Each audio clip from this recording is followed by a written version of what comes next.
the Corsican Brothers, the Count of Monte Cristo, the Man in the Iron Mask. All are works of the French author Alexandre Dumas, but his most famous and most colorful work is the book most well known in the United States, The Three Musketeers. The story is set in the year 1625, and is the story of a young man named D'Artagnan.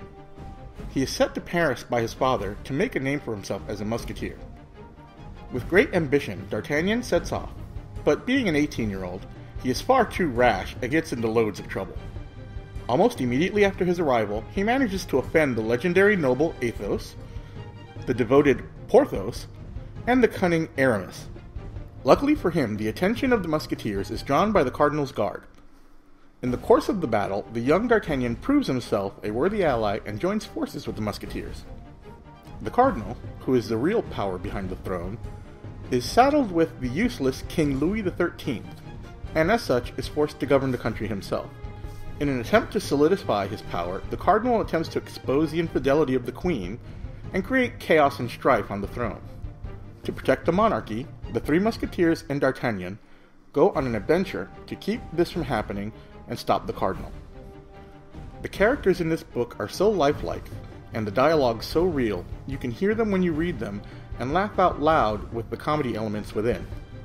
All of the aforementioned books have had movies made and have several wonderful adaptations, many of which would have provided a wonderful topic of discussion. But we chose to discuss this steaming pile of horse shit. Directed by Paul W.S. Anderson, the driving force behind such cinematic masterpieces as Resident Evil, Death Race, and Alien vs. Predator, we are taken on a journey that I imagine must have Dumas himself rolling over in his grave. The introduction of the characters is contrived, the dialogue is for the most part atrocious, and there isn't a single French accent in the film.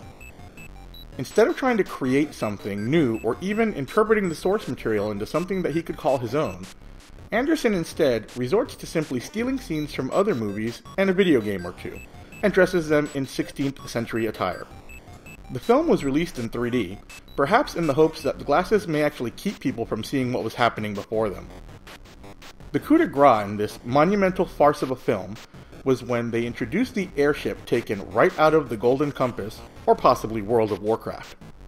If you care at all about story, or content, or respect for the story source material, do not see this abomination.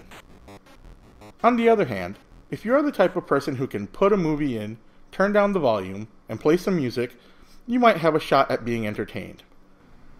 After all, Mila Jovovich is nice to look at.